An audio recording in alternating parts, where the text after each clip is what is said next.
I want to talk about some of the learning lessons you had. Sure.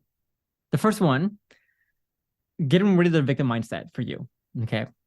Because there was probably a long period of time when you know, you were kind of playing the victim yourself and you were kind of blaming this on your partner and her not seeing your value. You were kind of self-centered in that way.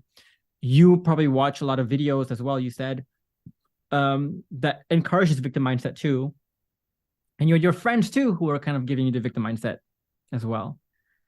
Um, there, I mean, there was a time you listened to it, right? You didn't immediately go listen to that and go like, oh fuck that, that bullshit. Like when you listen to it,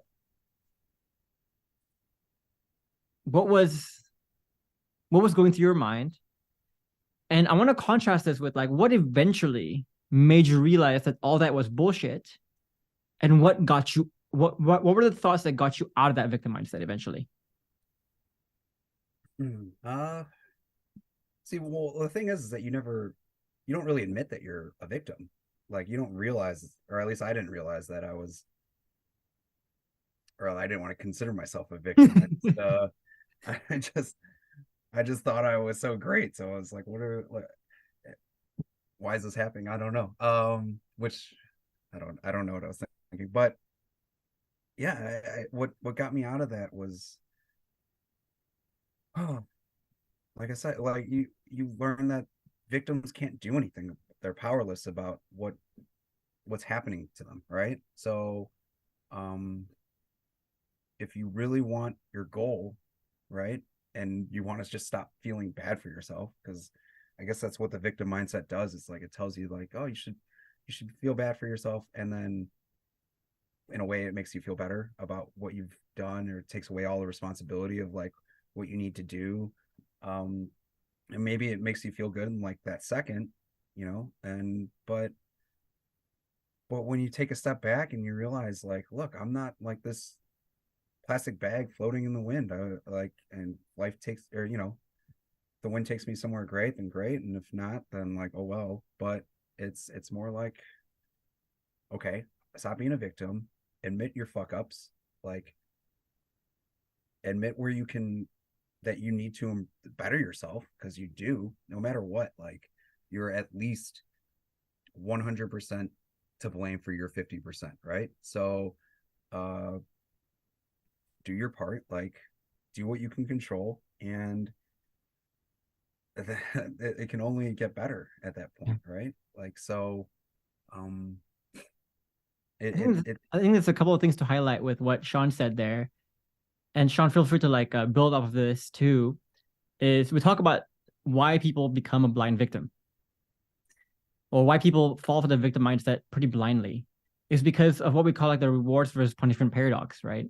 If you look at any good habits in the world you can adopt, it always punishes you now. Good habits punishes you now, they reward you later, right? Eating a right, salad, you get to eat that fucking salad now, but you may not lose that weight until, or noticeable weight until like months later, kind of thing.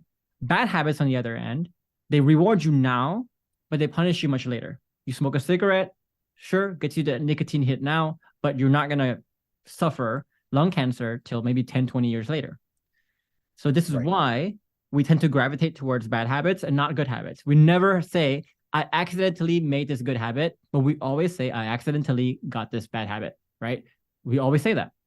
Now, victim mindset, if you think about it, is something that rewards you now, but punishes you later. So when your partner, for example, like says to you, I don't love you anymore, you blaming her, you acting all macho, makes you feel good right now.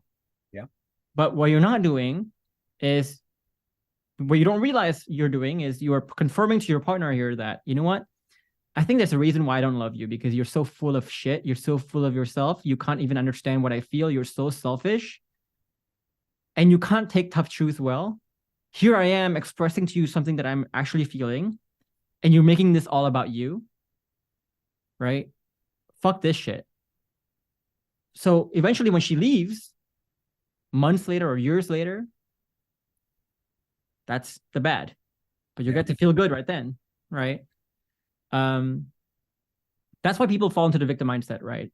Right. And so, and go ahead. And yeah, like I said, when people tell you like, oh, you know, it's not your fault, that kind of stuff, it makes you feel good in those moments. It makes you feel like, okay, yeah, I tried, and it just didn't work out, right? How many times do you hear people talk about like their marriage or relationships? They're like, oh, you know, it just kind of died down because whatever, we went our separate ways, or you know, life was meant to for it to happen like that way or something like that, you know. And it makes you feel, it absolves you of the guilt, you know, like The of work you need to do, the guilt, yeah, yeah, your absolves and you of your responsibility. Because like if you just say, oh, the relationship just we kind of grew apart. I don't know why. I don't think we were meant to be together.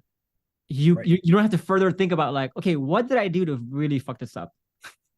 right, You don't have to think about it. It's just like, something unexplainable. I don't know. You know? right. You tell yourself that, and then like I said, I heard people would tell me that too. So, and it's not because they're giving me trying to give me bad advice, but it's, you know, they're your friends. They want you to feel better about like yourself, Yeah. and you know, I love them for it, but like it's not going to get me to where I want to be. So It's hard to not play victim, right? Because even for me as a coach, it's really hard to get my clients out of victim mindset. So, and the example I give here is like, imagine you're in a hospital, you're a doctor in a hospital, you get someone who's like in absolute fucking pain, right? And they say like, I want a fucking painkiller, give me a painkiller, right? And you know that if you give them the painkiller, they'll get fucking addicted to it, they'll fall for the opioid crisis, and they'll ruin their life forever. So you say no. But then when you say no, no painkillers for you, you have to like watch them get angry at you. You have to watch them shout, be in pain. And it's painful for a doctor, right? right, And sometimes it happens too with me and as a coach, right? I tell them what people need to hear. People cuss at me. People don't like me. People get angry at me, right? People blame me for shit. yeah. Why is It's Jeff like, taking yeah, but it's like, sorry, bro, this is what you need. You're gonna thank me later. Even though you don't thank me later, you're gonna thank me later when you know what was on the other path here, right? And so I understand why friends sometimes cannot say that, because it's hard to watch people suffer and tell them what yeah, they need to hear during their suffering. Is just, ooh, that's really hard, right? Um, 100%. and the next thing I want to kind of talk about too is that, when you play victim, guys, you're basically saying that the cause of your problems are outside your control. And if the cause of the problems are outside your control, then the fix is also outside your control, which is what Sean was saying when he said basically when you play victim, you're basically just being driven by life. You're not driving life, you're being driven by life. You're actually absolving your power. And the third thing is really about also victims are sometimes blind victims because playing victim doesn't always feel weak. Yeah. The word implies weak connotation. So for example, if you if your partner tells you I don't love you anymore, and you try to gaslight her at that particular moment, and you try to like make her feel guilty for feeling that, that is you playing victim. But that way of playing victim makes you feel strong. You are dominating over someone. You are asserting your control over someone, right? It makes you feel strong. Go ahead. But it makes you a victim. I was gonna say, if I'm loud and if I'm loud and angry and I'm shouting, I feel like I'm, you know, I feel like I'm tough or whatever. But truth Yeah. is, when you really break it down and and you dissect what you're doing and what's happening, like no, you're just implying that, you know, like I'm a victim. I can't do anything about what you're saying, you know, and we're we're just here by happenstance, I guess. Yeah.